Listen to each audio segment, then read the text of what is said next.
summer series on Presbyterianism. Hopefully that doesn't sound too self-congratulatory, but it is in our name. So we figured it's important to really bedrock down. Why? If it's important enough to be in our name, then it's important enough to know pretty well. And indeed, this is the kind of doctrine that well-meaning churches that love each other, that are brothers and sisters in Christ, do split over, right? This is something you need to have unity over at an ecclesiastical level. So this is really important. It's, you know, when somebody asks you your favorite book of the Bible, does anyone else ever feel a little bit odd answering that question? Because you're always like, I do have a favorite book of the Bible, but do I feel guilty that I'm picking one over the others? I'm probably just in my own head too much. So someone asked me too, like, what's your favorite part of Reformed theology? I was like, do I get to pick one? Like, it's the Bible. But if I were to pick one, it would be this one. And I mean that sincerely. In a couple weeks, so the way this class is going to work is it's 11 weeks, 10 after this one. And so we're going to do 3 classes of what are called biblical theology, just straight from the Bible, right? Does the Bible say there's a certain way the church needs to be run? And then, that's including this week, and then there's going to be 3 church history classes. So we're going to go through the way that the church is governed throughout church history. And then after that, we're going to go through what we call the 5 mandates of church government, 5 things that we believe churches have to do or supposed to do. And that'll also enable us in that systematic theology to then talk about different struggles in the modern church, right? And why I think we believe at Providence, why Presbyterianism is the answer. And in particular, we're going to get to the American history of the American church. I think you're going to find out that actually Presbyterianism is really deeply rooted in our country in ways that most people aren't familiar with. But we're actually going to lead with that, with a little bit of a silly exercise to start that I think is going to demonstrate a larger point. Can anyone tell me a famous Presbyterian? So let's not do theologians. That's a very Presbyterian answer. And those are great answers. And R.C. Sproul's very well known. Cornelius Van Til's very well known. But it's a very Presbyterian answer to say our favorite theologians. So non-theologian or pastor category. I should have clarified. Who? He's the worst one. All right. So it is true that the worst president of all time was not only a Presbyterian, but was moderator of the General Assembly and head of Princeton for a while. And he is the worst president ever. But we do have to own. Yep. Listen, I know there's a lot of bad ones. If you want to stay later and argue, I will show you why Woodrow Wilson is the worst president. But let's counterbalance that. Does anyone know any other famous Presbyterian politicians? Wow. Yeah, I should have been prepared for that. So yes, actually, Donald Trump did grow up in the Presbyterian Church, actually under Norman Vincent Peale. Now, all I would say is Norman Vincent Peale is a false teacher. Most people would say that. I don't know how much that rubbed off on Mr. Trump. I'm not erasing Donald Trump, don't worry. I'm just realizing that I wrote too big. So I'm going to say, okay, we're going to say politicians for now. She is, as is Debbie Reynolds. All right.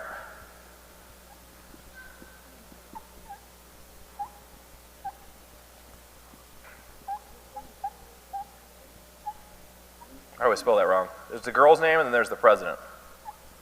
Yep. All right.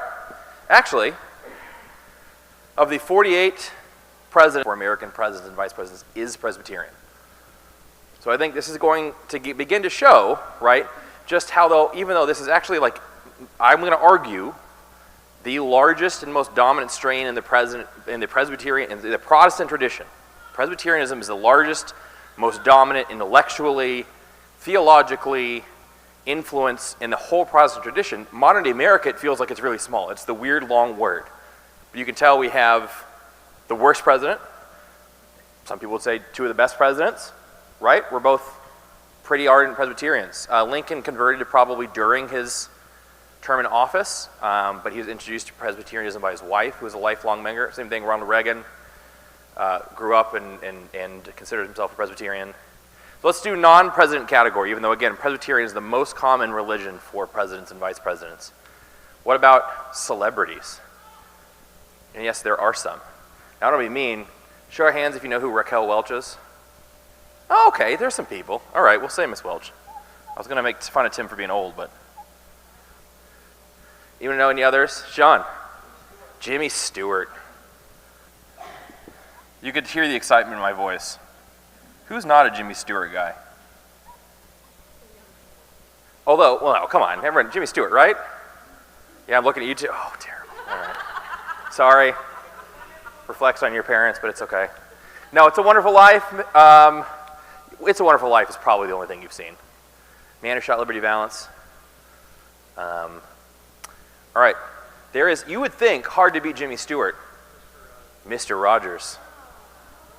Not only was Mr. Rogers a Presbyterian, he was an ordained Presbyterian minister who went to seminary with R.C. Sproul and Carl Bogue at Pittsburgh Theological Seminary. And so, yeah, so he is the most Presbyterian. What about outside politics and movies? Anyone know any other famous Presbyterians? Oh, wait, there's one more here. There's a couple more here. This is for the young people. I'll counterbalance it out. Jim and Pam from The Office are Presbyterians. I don't know if that's a good thing or a bad thing. And then, yep. And then, most importantly, groundskeeper Willie is not only a Presbyterian, but identifies as a Scottish Old Believer Presbyterian. He's the kind of Presbyterian that doesn't celebrate Easter. So, groundskeeper Willie is a good Scottish Presbyterian. Well, and then the baby gets baptized. So I think Jim folds like he does in the whole show. All right, moving on. Not a paragon of virtue, Jim. Outside of politics, outside of movies, anyone know anybody? I'll throw some big ones on here. Andrew Carnegie, one of the robber barons, Scottish, raised like Orthodox Presbyterian, old school, had the catechism memorized when he was a kid, walked away from it for the middle part of his life, came back to it when he was older. Interestingly, the robber barons, who, if you know me, I think have gotten a tremendously bad rap because America is lurching towards socialism, all donated massive sums of their wealth to build most of the infrastructure and pretty buildings, in America's major cities. Carnegie, of course, is from Pittsburgh, like our own Dan Smith. But it's interesting, most of the major Protestant denominations had a robber baron associated with them. That's an interesting quirk of history. But we had Andrew Carnegie. Anyone know any other? I'll just go through it really quick. Sam Walton. Anyone know who that is? Walmart. Actually, an ordained ruling elder in the Presbyterian Church. So Walmart is Presbyterian.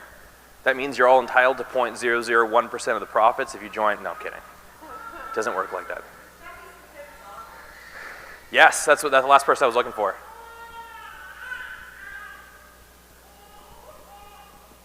William Faulkner. Now, we also have a lot of people who grew up Presbyterian and hated it. Richard Burton, not a great guy. Mark Twain, who hated Calvinism and said that Presbyterianism without the doctrine of damnation is like a dog without his dog tags. So he was a little salty about growing up Presbyterian, didn't like it. So anyway, the point of this is just to really cement, right, that as a branch of the Protestant tradition, I'm going to argue as the trunk of the Protestant tradition that is Presbyterianism. You can see it's had a massive impact, right? But, I don't know, it's because it's a long word. Well, actually, and if you want to know the real answer to this question, where all the Presbyterians go, you got to come in a couple weeks. We sent out a flyer. The one on American Presbyterianism, I'll just give you a little bit of a hint, so you come to that one. But the answer is, where do the Presbyterians go? And the answer is that's what evangelicalism is. It's Presbyterians who abandon Presbyterianism. And the high prophet of evangelicalism is Billy Graham, who grew up and was catechized in an ARP church in North Carolina, right? And knew the catechism from his birth. So that's another class for then, right? That if you're wondering where all the Presbyterians went, evangelicals. If you ever wonder, by the way, why evangelical churches, although they seem Baptist, don't call themselves Baptist, they call themselves non-denominational, the answer is because they came out of Presbyterianism, not baptism. Even though they ended up adopting a lot of Baptist positions, right? They're called non-denominational because they left the Presbyterian denomination. So That's for another time. All I wanted to show you is that this is not just a weird word, although I certainly understand if you don't speak Greek, it does seem like a big word, right? Even what does the word Presbyterian mean? The joke in seminary is that the word Presbyterian means slowly, because Presbyterians tend to move slowly on things, right? We're very deliberate in our church government. But Presbyterian, quite simply, the word presbyter. Does anyone know the Greek who didn't go to seminary? So Caleb can't answer. Yes. Presbyteros, presbyter, means what? Elder. Yeah. So, Presbyterian means elder-led government. And the point of the next 10 weeks is I want to argue, and hopefully convince you if you don't agree, or equip you, to help people see it if you do agree, right, that this is a biblical mandate, right? And that's important because when we talk about how churches are run, I think the overwhelming feeling in America is, well, there's lots of ways to do it, and do it the way that best works for you. Which, boy, if there's a motto for modern American ethics, that's it, right? If whatever works for you. And now, I want to be clear, a couple things. I'm not going to repeat this the whole class, I'm going to say it right now, right here. There are gospel churches that are not Presbyterian. I'm not saying you have to be Presbyterian to be a true church, to be a true Christian, to be a true gospel church, not saying any of those things, right? If you're wondering, I was not raised Presbyterian, I was raised atheist. I converted when I was in college. I went into charismatic Baptist churches for a while before coming to my understanding of the Reformed faith, biblical Presbyterianism, but we're not saying that this is a gospel issue. That means you're not a Christian, it means you're not a good church. And I actually want to say by starting out that it's a little bit correct that a church can be run any way. How do I mean that? Well, number one, it's a free country, for now. So you can run a church however you want. But the other reason is, too, you don't stop being a church because you're not Presbyterian. So you can be a good church and not be Presbyterian. One of the things that's going to come out, though, is that I believe the Bible says that you should be Presbyterian. That is actually just the biblical way that the church should be run. Most of the problems in the modern American church, not all of them, but most of them, I know that sounds crazy, but stick with me through the class, most of them can be traced to a rejection of the Presbyterian system of government in this country. And we're going to do that today by walking through the Bible. And what we're going to do, and this maybe sounds very Presbyterian, but for the rest of the class, what we're going to do is we're going to go through the biggest conflicts, tragedies, problems in the Bible. And what I want to show you is that these are actually church government problems. Because the reason most people, Christians would say, well, you can run the church however you want, is largely because they haven't yet been in a situation where there's been a conflict with church government. That was certainly my story. When I became a new Christian, I got baptized at Southern Baptist Church, the really pretty one in Tucson right across from the university. Went home, never went back there. Then I went to a college church called The Crossing. That's a name for a college church. The logo was like a dude jumping over a river. I'm not sure what that symbolized. They actually had a coffee bar in the worship service. So the preacher would be like, hey, repent of your sins. And someone would be like, do you want a mochaccino or a frappuccino? And you'd kind of be, so it was a very college church. Did you ever go to The Crossing? Eric and I went to college together. Yeah, okay, he's bragging a little bit. So he did not go to The Crossing with me. I made my poor wife suffer through that. Then Eric and I did go to a kind of a charismatic, kind of Reformed, kind of Baptist church for a while. And that was certainly my mentality was, well, this church, no one in the church body is allowed to vote on anything, right? Now, I had a personal relationship with both my pastors. Eric and I were in a fantasy football, baseball, basketball team with our pastors. We were over their house for dinner. These are good guys. I love them. They're good guys. And so for a couple years, right, I got married. My son was born. Everything was fine, right? Until there was a conflict. And this family of churches is actually called Sovereign Grace. And if you know that name, they actually had a massive scandal a couple years ago that was almost entirely built around church government, right? That there was a sex abuse scandal, and the government of that denomination covered it up. So I promise you, ecclesiology matters. How a church is run matters. And I think a lot of people feel like, it's not a big deal until you run into a problem. And so we're going to use that rubric. We're going to go through the Bible and talk about these huge problems that happen in the Bible. And what I hope to show you is that they are church government problems, right? That they are problems born from bad ecclesiology, not obeying ecclesiology, things like that. And we're going to follow the basic kind of structure when we think about the Old Testament. right? There's the age of the patriarchs. That's Genesis, right? So that'll be our first kind of controversy we get into. And then we will get into the wilderness wanderings. We're actually going to skip that one because that's my favorite one. Then we're going to do the early monarchy, the late monarchy, the exile. And then we're going to do the Gospels. And then we're going to do the church age in the book of Acts, right? We're going to speed through these. We're going to go to what is one of, if not the biggest scandal in each one of these eras of the church's history and see how ecclesiology matters. All right, now some of these, I might grant you, people might disagree. But when you think of a scandal in the book of Genesis, something that somebody does that's unjust, and not just your personal opinion, but maybe one you feel like the Bible makes a big deal out of. It's a really big part of church history, a certain injustice that happens in the book of Genesis. Is there anything that comes to mind? Tim?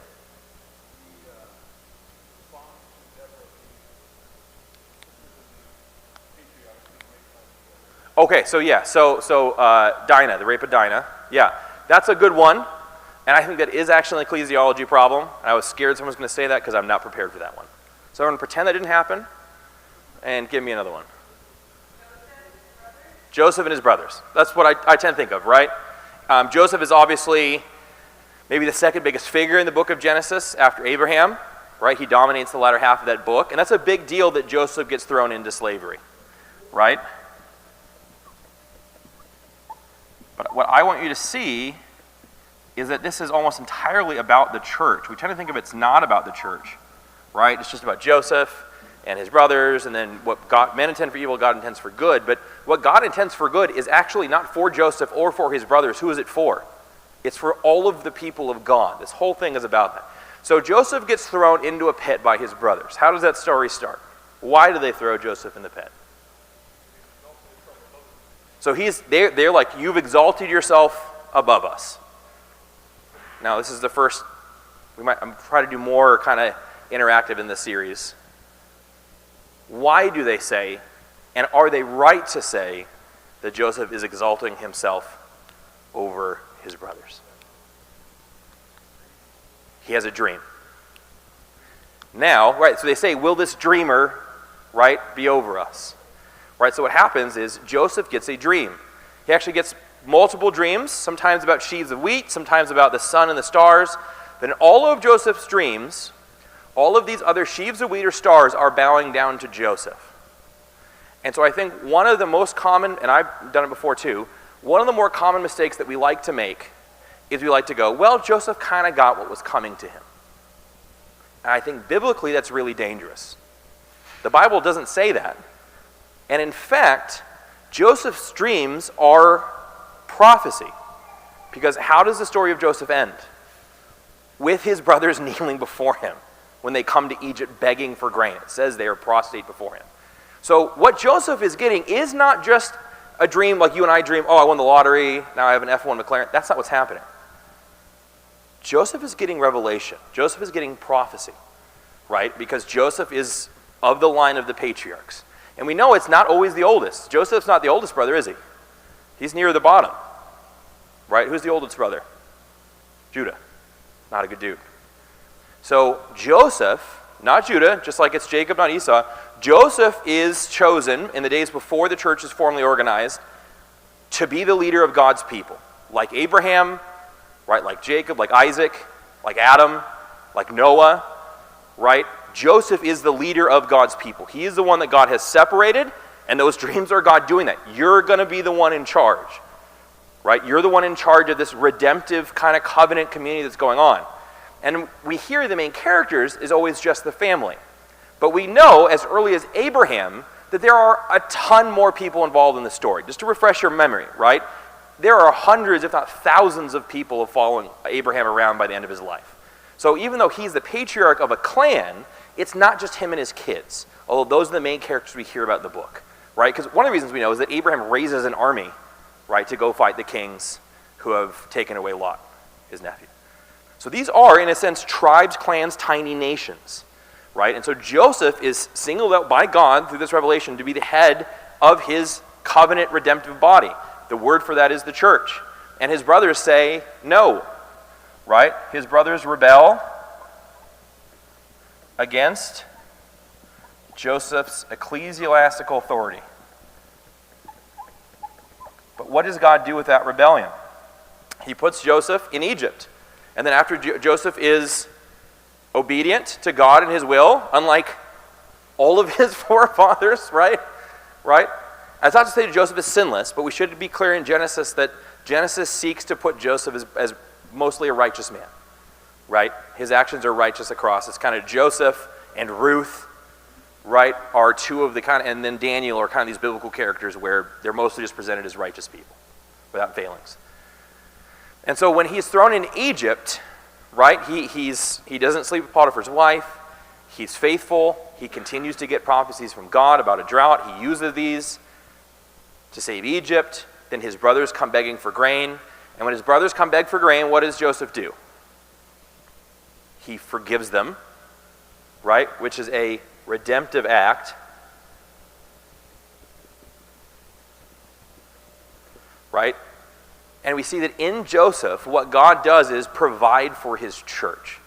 Everything that happened in Joseph's life is, when you get to the end of the book of Exodus, is so that God's promised people, the seed of the woman, right, the descendant of Adam and Noah and Abraham and Jacob and Isaac and Joseph, the descendant of his chosen people, Jesus Christ, won't be born if they all die in the desert, will he? And so through the one that God has raised up to be over his covenant people, they rebel, they commit a wicked evil, they sell him into slavery, but God uses that to save his church, right? And then that church multiplies and grows, so we get to Exodus, where again, what we see is a church. We see a body of people who claim the name of Yahweh, who want to worship him, who cry out to God for deliverance. That's exactly how Exodus starts, right? Is they're crying out to God to deliver them. That's kind of the definition of a church. Like I said, we are going to skip the wilderness, because that's my favorite one. Right? Let's get now to the early monarchy. By which I mean Saul and David. Now, the greatest sin at the center of that early monarchy of Saul and David is David's sin with Bathsheba, right? That's forms the center of like a several chapter long narrative. It's the basis of Psalm 32, Psalm 51. It's this big deal, right? But it's still a somewhat personal thing, right? It's David sleeping with the wife of Uriah. When we're thinking writ large, right? Such a big injustice that it actually affects immediately the entire kingdom,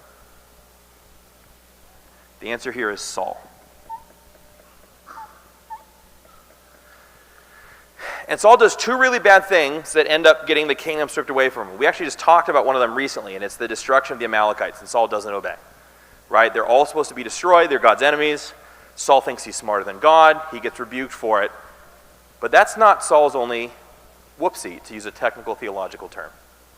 Right? From the Hebrew, meaning, anyway, I'm making that up. So, Saul's biggest whoopsie, right, that leads Samuel to respond, "You have lost the kingdom," is about worship. So you know the story I'm talking about? Yes? Good. So Saul is the commander of the army of the Lord. God has sent him out on a mission to defeat God's enemies.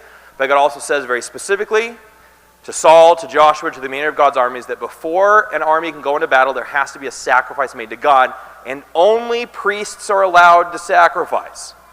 It's repeated a lot in Exodus and Numbers and Leviticus. Only priests. Only priests. So Saul finds himself needing to go fight God's enemies, but Samuel is not there. Right? Samuel is not there to make a sacrifice. And so Saul faces, right, in American ethics, our favorite situation ever, right? You have to pick the lesser of two evils, which I want to suggest we love that phrase because it justifies our choices. Lesser of two evils, right? And so that's what Saul thinks he has to do. He has to face the lesser of two evils. He can either not sacrifice, right, and disobey God that way, or he can offer the sacrifice. Well, so Saul says, and I'm not trying to be too spicy, but boy, howdy, does this sound, I think, like the current spirit of the American church. Well, God will accept my worship however I give it, right? He knows what's in my heart. It's okay because I want to do it and I love God, and God will accept it if it's right in my heart.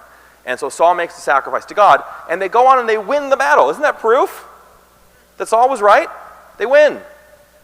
And then Samuel shows up, and what does he say? What is this thing you have done? How dare you usurp the rights of the Lord, right? Who has governed how his people, his church, his covenant kingdom will worship God. You are not allowed to do it. And for this reason, the kingdom of Israel is stripped away from you. That's an ecclesiological problem. He is worshiping falsely, and because of that, he loses the kingdom, right? Oh, I got to switch. The best part of the night. All right, late monarchy. So many, right? If you like drama, the late monarchy is the time for you.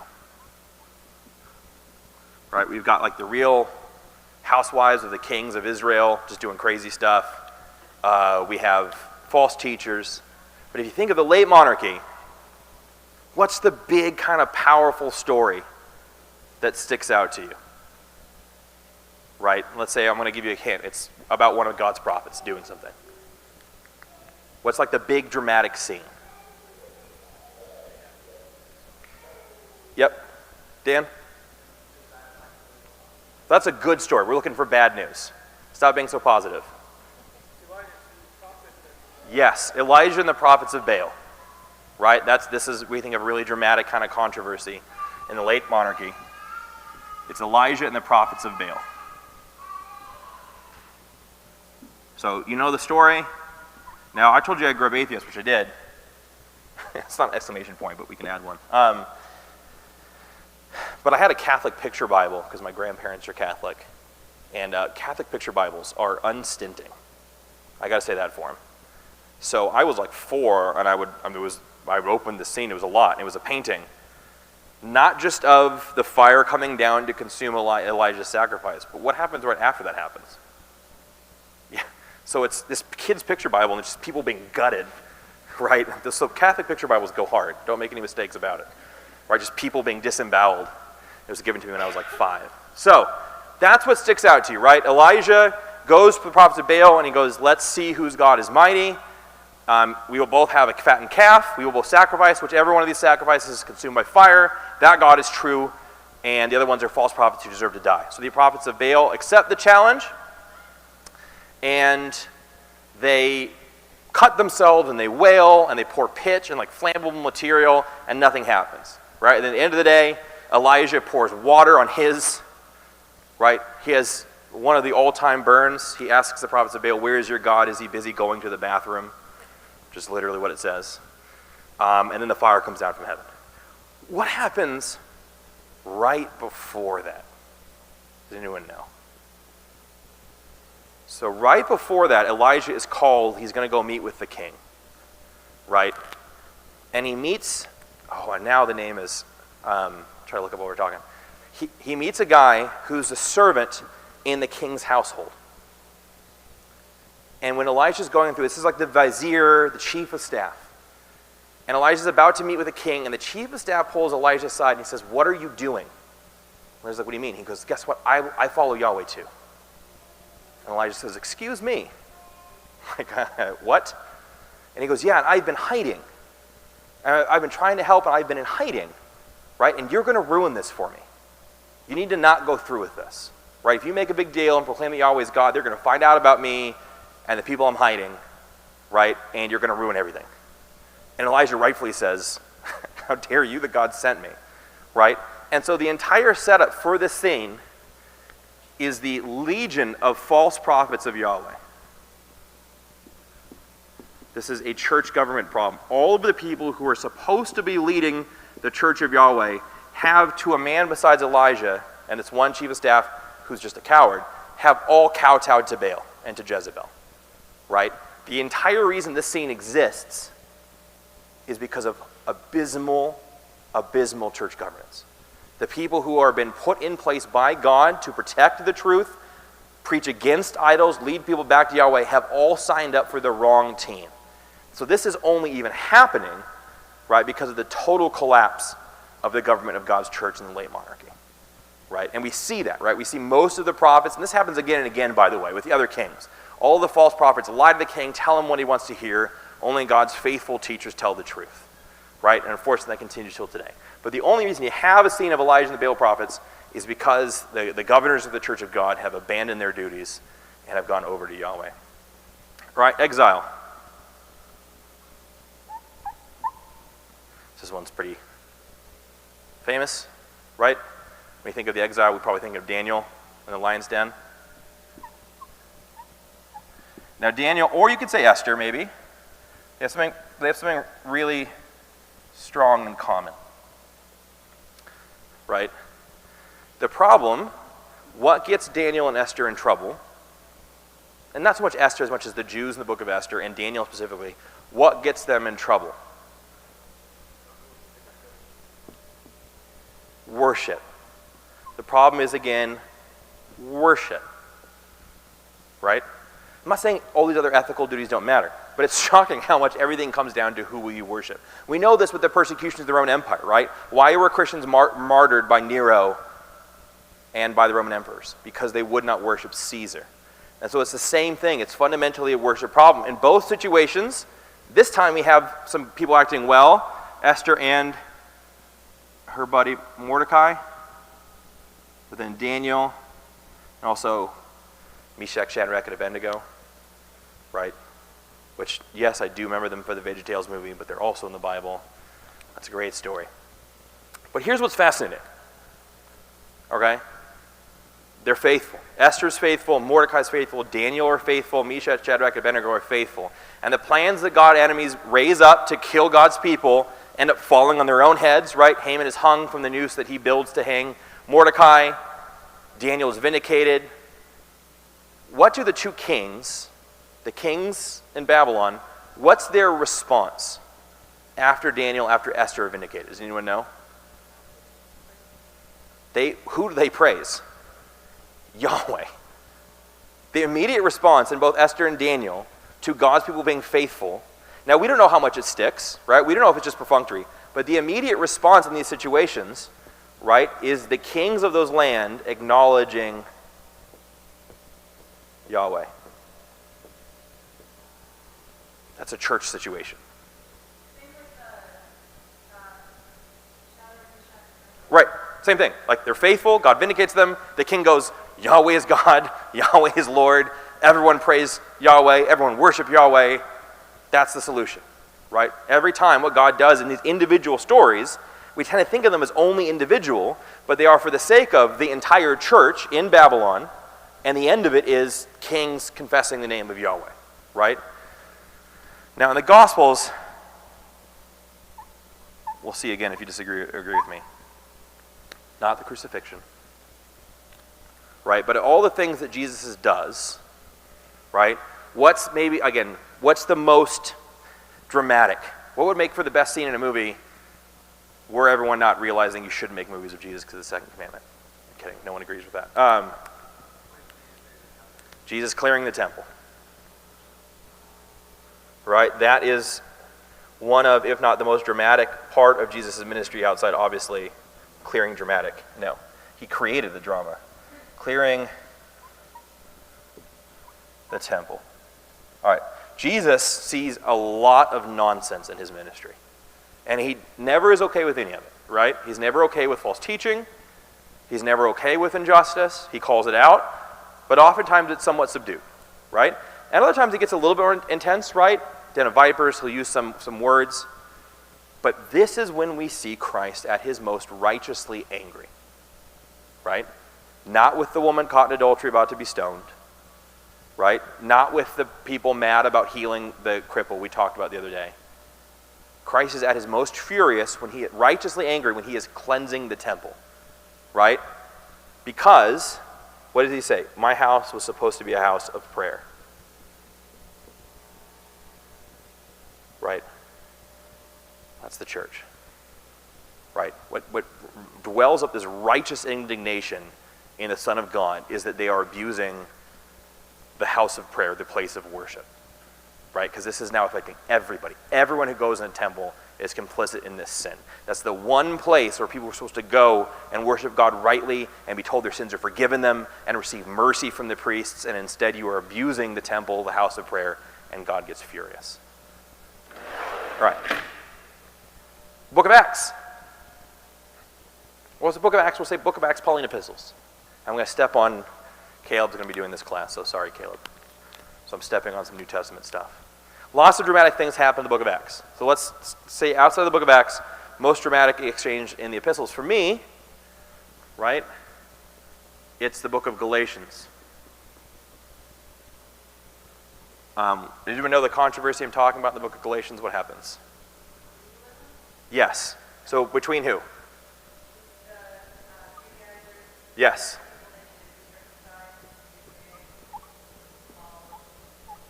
So Paul, yeah, is on Team Jesus. Peter is on Team Judaizer. So it's a dramatic moment. And I remember the first time reading the book of Galatians, being kind of raised around the Catholic Church, having no idea this happened. And there might be reasons why the Roman Catholic Church doesn't want to know about a story where Peter was so publicly rebuked by another apostle, but we'll get into that some other time, right? But this is a really dramatic moment where the Apostle Paul is talking about the importance of justification by faith alone. That's the beating heart of the book of Galatians. He's defending that gospel. And what he finds out is Peter, right, an important apostle, the closest friend of Christ in his walk on the earth, one of the leaders of the church in Jerusalem, along with James, the brother of the Lord, so the two closest guys to Jesus, besides probably his mother, right? When Paul finds out that Peter is refusing to sit with Gentile converts and is instead insisting on circumcision, does Paul go, well, that's Peter's opinion. Whatever works for Peter, Like, you got to live and let live. That's Peter's opinion. I have my own opinion. Let's just get along. No. Paul says, I set straight out. I went up to his face in public, and said, how dare you? And Peter repents, which is amazing. Right? Peter's great at repenting, and I don't say that as a joke. That's why he's one of my heroes. Great at repenting. Right? And he changes course. Right? But you have to imagine if you're sitting at that meal. Right? I mean, this is the early church. Galatians is one of the earliest books written. Right? And so this is really, really early. Right? We can say probably less than a decade after Christ has died. You're some of the first Christians, right? The only big churches we know about, churches as far as we know at all, are like Jerusalem and Antioch, kind of, right? So there aren't many of you, and it's this big deal, and the world's changing, and you're in this church, and there's lepers, and there's women, and there's children, and there's things, but then you see it start to crumble from the inside. You see old world sensibilities, some of them just straight up racist, right, in terms of Jewish supremacy in the church, some of them legalism, theological legalism, justification by faith and works. You're starting to see the church crumble. And it's very beginning. But just a reminder, the early church is not perfect. The very beginning, heartbreaking. Imagine you're one of these Gentile converts, and you've been told actually you can be loved by God. You thought it was impossible. But the Son of God, everyone who saw him told you he came for you. He healed, he touched sinners like you. He loves you, and now you're finally in a Greco-Roman world of household codes and legalism and rules where you're property, where you're like a dog. Alone, the house of Christ has brought you in and loved you and fed you and cared for you. You've seen addiction and sin fall off your soul, and now all of a sudden you're being treated like you're not a real Christian. I just think how soul-crushing that was for those early Gentile believers in Jerusalem. I mean, except that God's grace is powerful, how do you not lose your salvation? I thought this was supposed to be different. I thought Christ loved me. And there's Peter, and he knew Jesus, and he's acting like this. What hope do I have? And then the Apostle Paul comes, and in front of you, you're watching it in real time. How dare you? You're dishonoring Christ and the gospel, and Peter repents. That is church government in action, right? And it leads to, right, the Council of Jerusalem, which is the whole church getting together saying, this can't keep happening. We need a church-wide solution. And I won't go more into that because then I'll really just ruin Caleb's entire lesson on New Testament Presbyterianism, right? So, okay, last one, my favorite one. Man, so the wilderness, right? What's the most dramatic thing that happened in the wilderness? All of it, right? You talk about people addicted to drama. It was Israel in the wilderness. Constant sin. Hard to pick, right? You have the golden calf. Probably the one we think of. Totally fair. While Moses is receiving the 10 Commandments, they are making a calf of metal. Outrageous, right? The deadliest controversy in the wilderness, Baal of Peor, right? So in part of the wilderness is Numbers 25.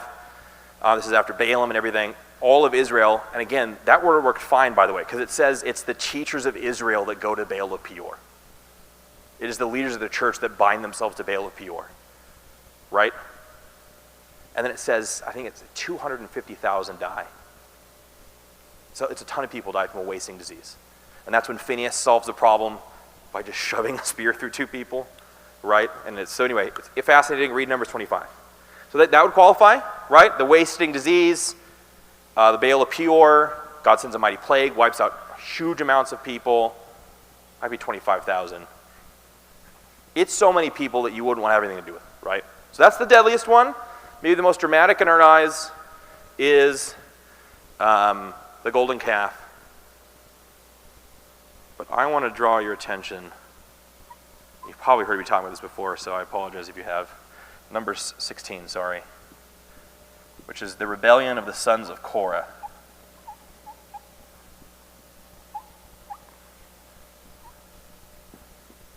Korah, so we know all of Israel is sorted into tribes.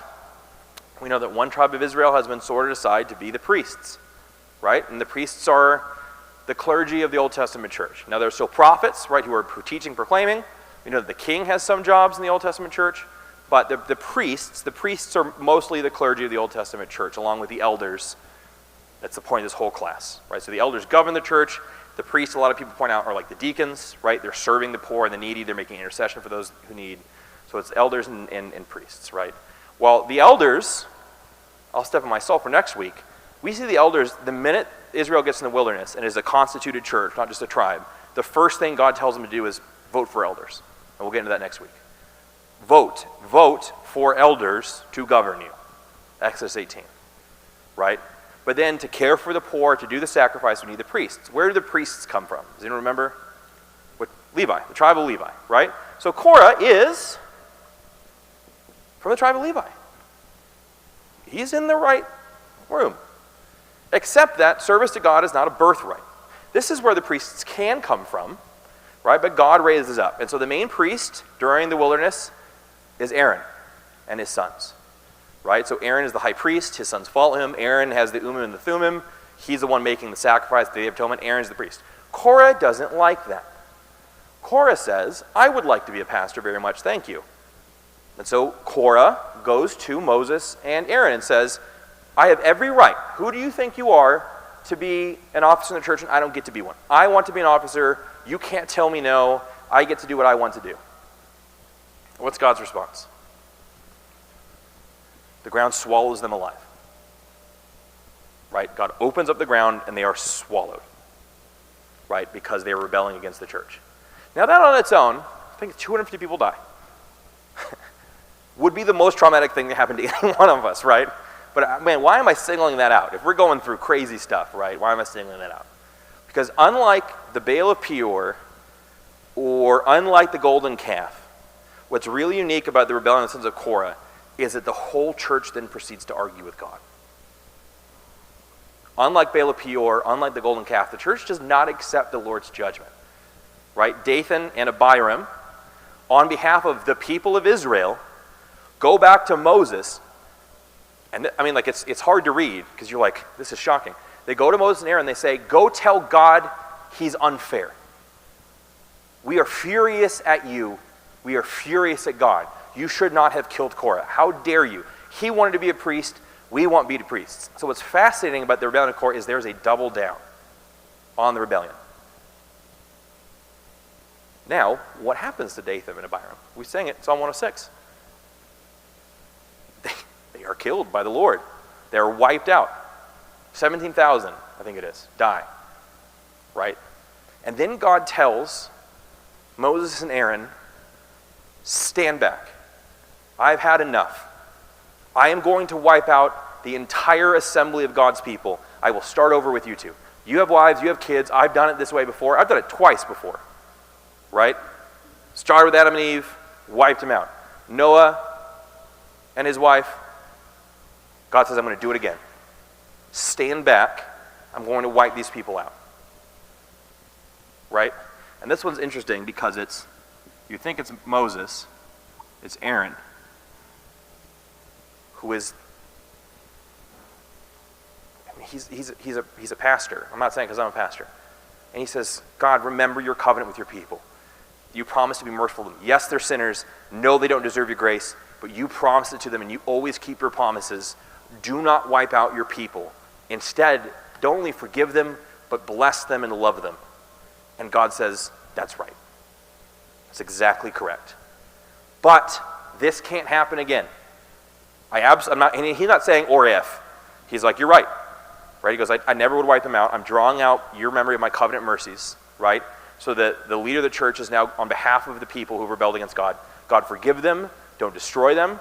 And then God says, fine, of course, I have covenant mercy. I forgive sinners like these. That's all I've ever done is forgive sinners like you guys. But this is a serious problem, right? This is a unique problem in the history of the church, this doubling down. God, you're unfair in your decisions. So what God has Aaron do, Aaron to get his rod, which has shown up in the story before, right? Aaron's rod has done some things. It's been some places.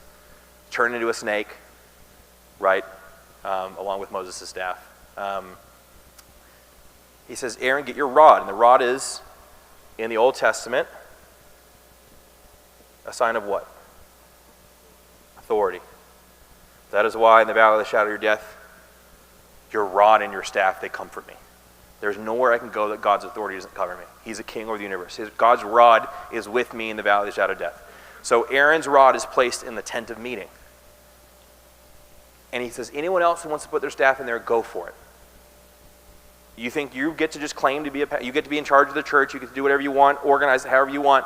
You put your staffs, Aaron will put his staff, and then you'll wake up and see. Right? And then they wake up in the morning, and in the tent of meeting, all the other staffs have fallen down, and Aaron's is now a tree. This dead piece of wood that's been dead for who knows how long, it's now flowering, it's blossoming. And there's actually almonds now hanging off of Aaron's rod, which if you know your biblical theological history, that's the first thing that grows. Right? That's the first sign of new life. That's actually why there's almonds all over the tabernacle. It's God who brings dead things back to life. The almond's the first thing. Right? And so God says, through this rod, I will bring new life to my church. But let's not make a mistake. Let's not make you think that you can do whatever you want with my church. And so to ensconce to God's people for all time that they are not allowed to do whatever they want when it comes to his church, is to know where the rod ends up. In the Ark of the Covenant. Right? And that's, because of Spielberg, the master, that's what's in our head, right? It's the Ark of the Covenant. And you open it, what's inside? And it's Nazi killing power is what's inside the Ark. Well, no. There are three things inside the Ark.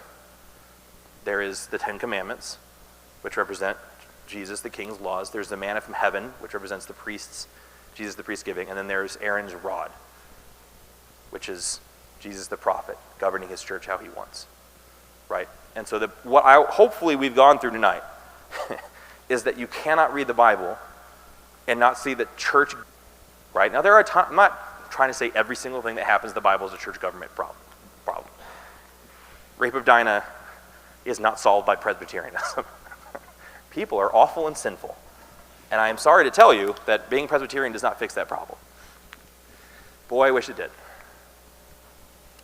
There is never going to be a perfect church. Spurgeon said this, and if there was a perfect church, it would surely stop to be so the minute I went into it. So no one's saying that Presbyterianism is a perfect church.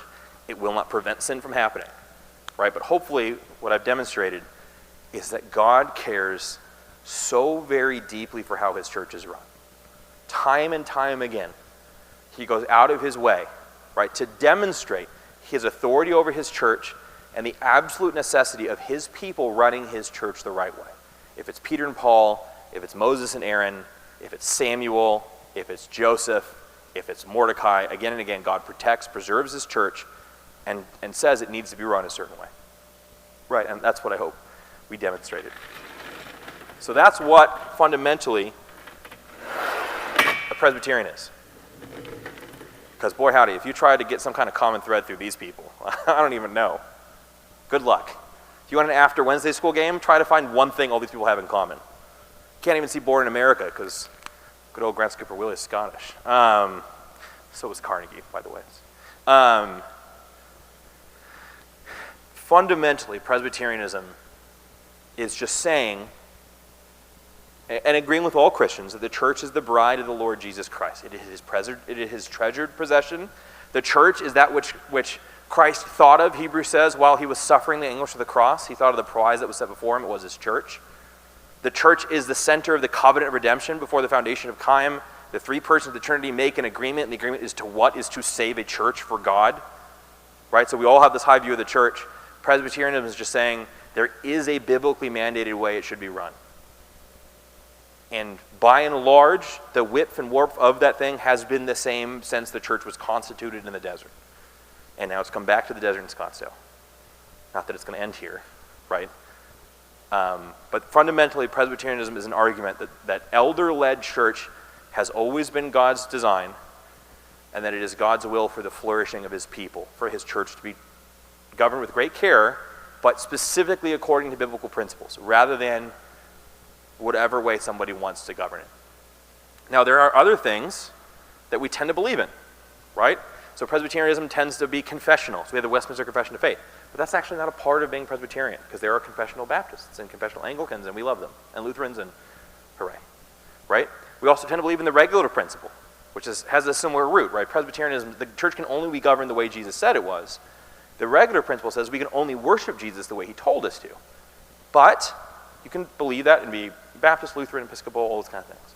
This is specifically that God has ordered in his word a very specific way for the church to be run that is extremely important and a huge blessing to God's people, and it will only be good for the people of God if the right government of his church is recovered and then run biblically. So that's the idea. Questions? Annalise.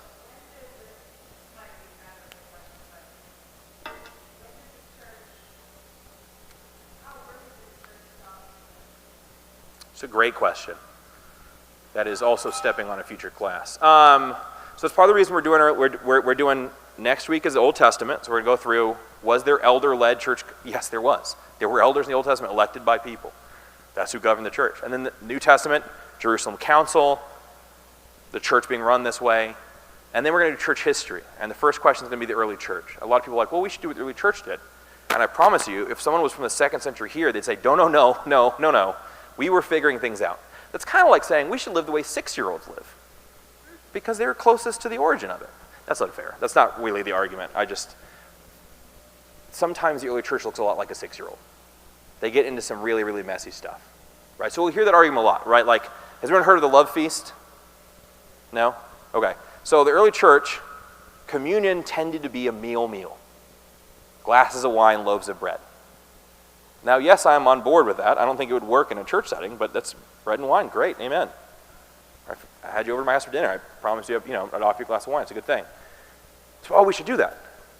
Okay. Did you know that the early church also wouldn't let any Christian take communion until they'd been a Christian for like 5 or 6 years? That was wrong. Right?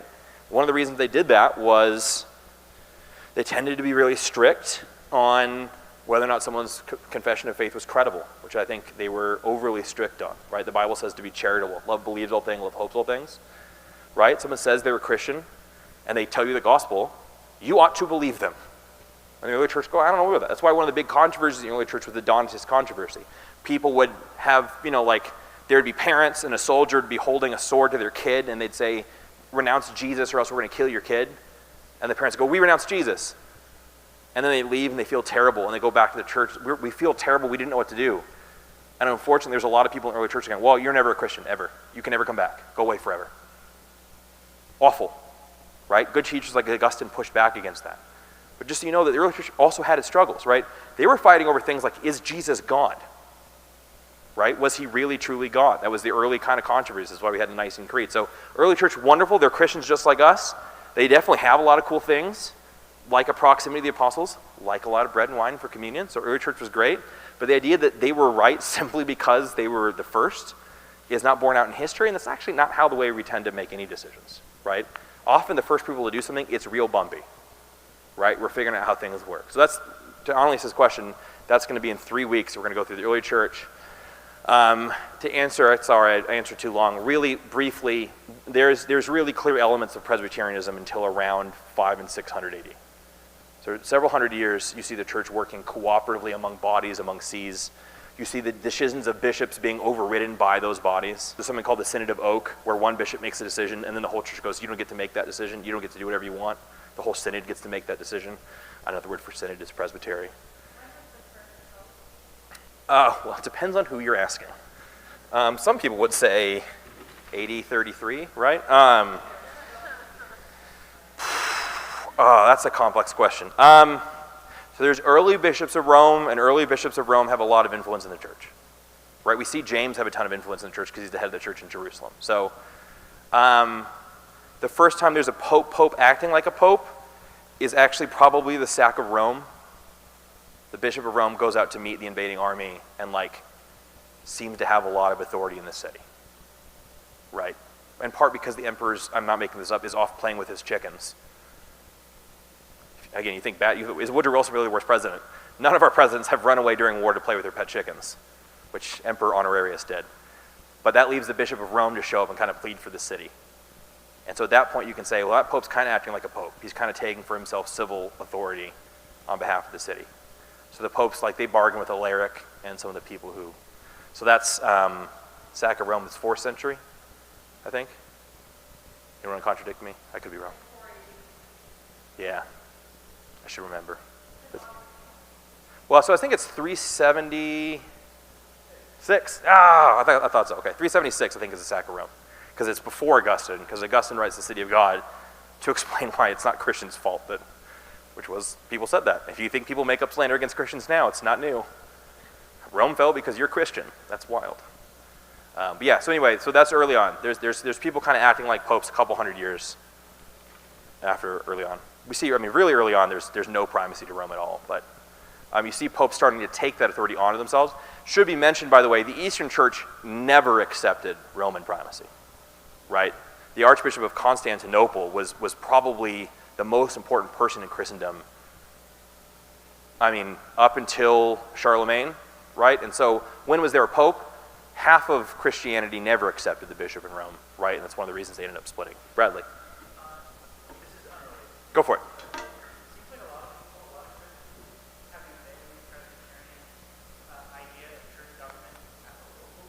Yes. Right.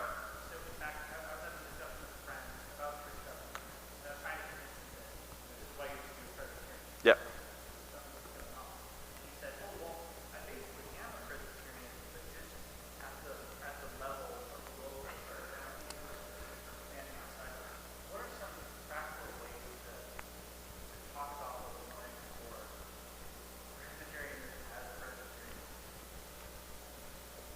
Great question.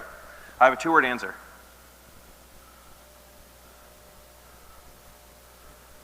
I was debating playing a video earlier.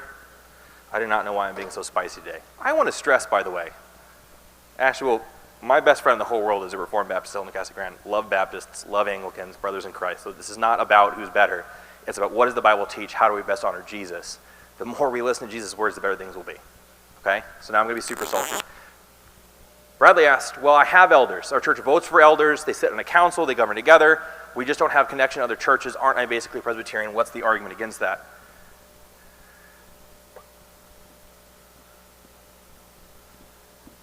This is the argument against it.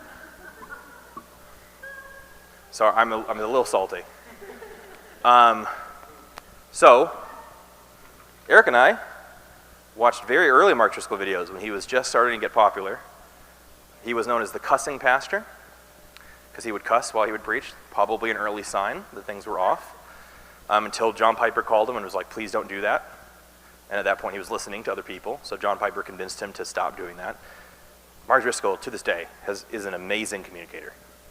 If you want to watch someone who knows how to speak in public, this guy is a good communicator. And I have all of the hope in my heart of hearts that he's a brother in the Lord, that he loves Jesus Christ. but he was the pastor of a church called Mars Hill in Seattle, and he got to be a very, very famous guy, right? CNN, Larry King, big deal. And he had elders. He had 42 elders at Mars Hill. 42. Now you got to remember, Mars Hill was like 15 churches.